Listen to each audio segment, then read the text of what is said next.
Yo, what's going on, guys? Mush back at it with another video. Want to highlight the new Steam game releases this week, including two pretty notable free-to-play titles. So those games will be absolutely free. Outside of that, we've got some pretty interesting games rounding up the lineup as well. A lot to get into, so let's get right into it, and let's start things off with the free-to-play titles. First of all, an IP and a franchise a lot of you guys are familiar with. Going the free-to-play route, we have Torchlight Infinite. Obviously, this is going to be a little bit of a different take on Torchlight. Take off to the journey with Torchlight heroes dedicated in conquering the darkness and restoring light to the land of Leptis in this true loot-based action RPG. Build your very own heroes with ultimate build flexibility, loot-based grinding, and extravagant boss fights. The game will be hitting early access come October the 11th, and the game notes loot to upgrade build styles and to establish a sparkling private legendary catalog. Unlimited drops from battles all await your selection to reveal their true value. Enhance hero builds to prove your grind power in the in-game free market.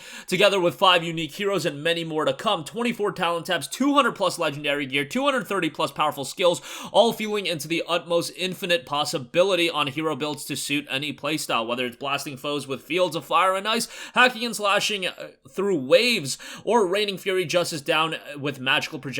You build your very own hero. Game seems fairly easy to run as well. Actually, going back to the GTX 660 Ti, as far as minimum requirements go, recommended is a GTX 1060. Burden-free gaming, staying outright free-to-play. All gears, affixes, crafting material, and upgrades on attributes are all loot-based. Exclusive drops to accomplish your unique build style goal can only be obtained from power grinds. Further your personal visions on build and appearance from available microtransactions. So, there you go with that. Torchlight Infinite will be dropping on October the 11th. Next up, another free-to-play title here. We have UNDECEMBER. UNDECEMBER is a hack-and-slash action RPG in which players are able to surpass the conventional limits of skills by endlessly combining variety of skill and link runes, become a rune hunter, and experience the joy of farming and growth. The game is finally scheduled for its global release on October the 12th. The game notes, unchanged, the fun of hack-and-slash comes from annihilating countless enemies at once. As a genre where character growth is tied to devastating enemies to obtain new items,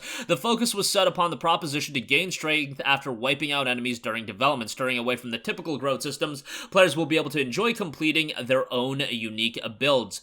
The game notes acts the main scenario of the game, Chaos Dungeon endgame content available after completing the main scenario, boss raid, a cooperative content with up to 8 players, and guild gather up to 50 members to gain exclusive benefits such as guild buffs, unlimited infinite combination of skills. Runes are classified by skill and link runes. Link runes assist the effects of skill runes. These runes can be equipped in a separate space called the Runecast, and essentially offering you infinite style of play as well in terms of variety and how you want to approach the game. The game is very much a action RPG, hack and slash at its core.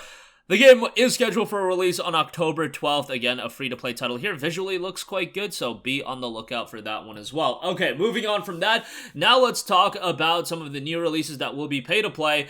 First of all, we have a major Square Enix JRPG, a Switch game coming over to PC, and that is Triangle Strategy. Yet again, another one of those HD 2D graphic style game, which I know isn't for everyone. I personally really dig it. It's a new tactics RPG from the team who brought you the Bravely series and Octopath Traveler, an epic tale brought to life with stunning HD 2D graphics. Make difficult decisions in the story set against a backdrop of the war-torn continent of Norzelia.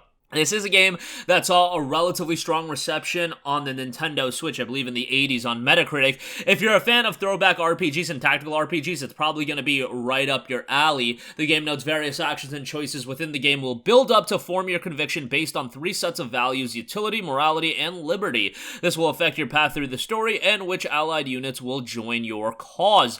Voting important decisions that will decide the fate of the protagonist and his allies will be determined through a vote using the scales of conviction. For the player to assert their own opinion, they must convince their allies. Choices with a profound impact on the destinies of the group will likewise have a major impact on the story. So with that heavy decision-making being a core element of the game, probably will lend itself to being a bit replayable. It will be crucial to use the terrain and differences in elevation to position yourself advantageously. Enjoy satisfying and challenging battles and strategy with great depth, with the ability to select from characters with uniquely different traits in your party formation and gameplay systems that allow flanking the enemy to perform follow-up attacks or using your allies' abilities to coordinate attacks.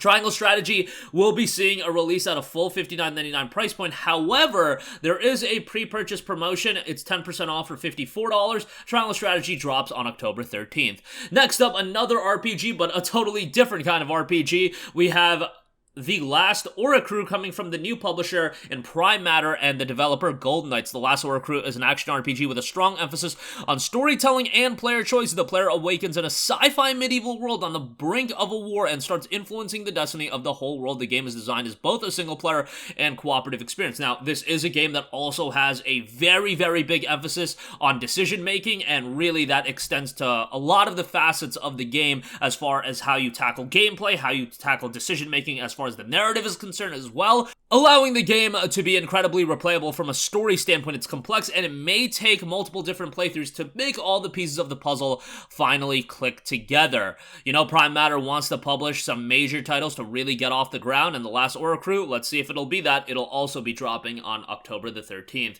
Next up, we have a pretty interesting multiplayer game based on one of the biggest IPs on the planet, and that is Dragon Ball. We have Dragon Ball The Breakers.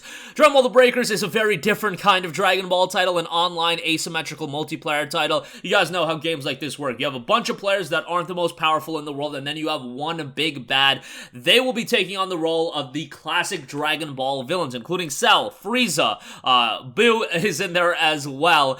Pretty interesting that they would go this route for a Dragon Ball title, but you know, I think slapping Dragon Ball on anything is probably pretty lucrative, just because how big the IP is, even all these years later. What they did get right was the price point. $19.99, I think, is the best price point for it, because at the end of the day, you're gonna want friends to play this game with, and you're gonna want an active community. You can make the argument, hey, should this be a free-to-play game even?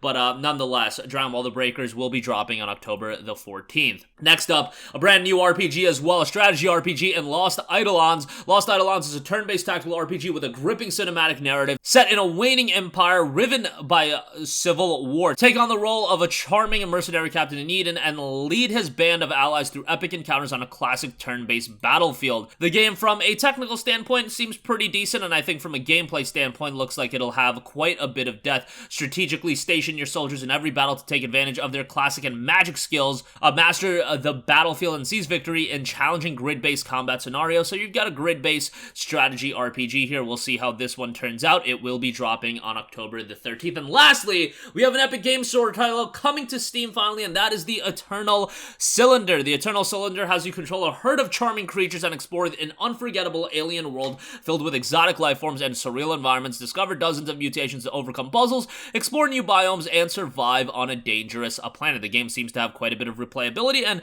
when it was released on the Epic Games Store, and it was released on PlayStation 4 as well, got pretty positive reception with a 79 on Metacritic, 50+ mutations, and with this release, there's a brand new anniversary update with brand new content being included as well. New creatures to discover, a new mutation, and new graphics options will be introduced as well, now supporting 4K and ray tracing to make your journey to salvation the most vivid and immersive ever. Enjoy the gorgeous world the way it was meant to be seen, and even more vividly. The Eternal Cylinder will be making the transition from just an Epic Games Store title to being on Steam as well on October 13th. And that is going to do it for me. As always, links to all of these games will be in the description box below. Personally speaking, interested in UNDECEMBER, interested in Last Oricru, really hoping that turns out well. And you guys know me, I'm a fiend for my JRPGs. Triangle Strategy is on the top of my list as far as new games this week. But that is going to do it for me. As always, interested to hear from you guys. Let me know your thoughts in the comments section down below. And as always, thank you for watching, and I will catch you guys in the next one. Peace out. Hey, what's going on, guys? Mush here again. Hope you enjoyed the video. As you guys might know, YouTube's notification system is sometimes a little bit wonky, even if you're subscribed to the channel. Maybe you're not abundantly aware that I uploaded a video. To remedy that situation, make sure you hit the bell notification button. This way, whenever I upload a new video, and I try to upload as consistently as possible, you will be notified directly of the upload, and you can watch it as soon as it goes live. I would really appreciate if you guys hit that button so you can stay up to date with all of the content I'm posting. But as always, guys, thanks for watching, and I'll catch you guys in the next one. Peace out.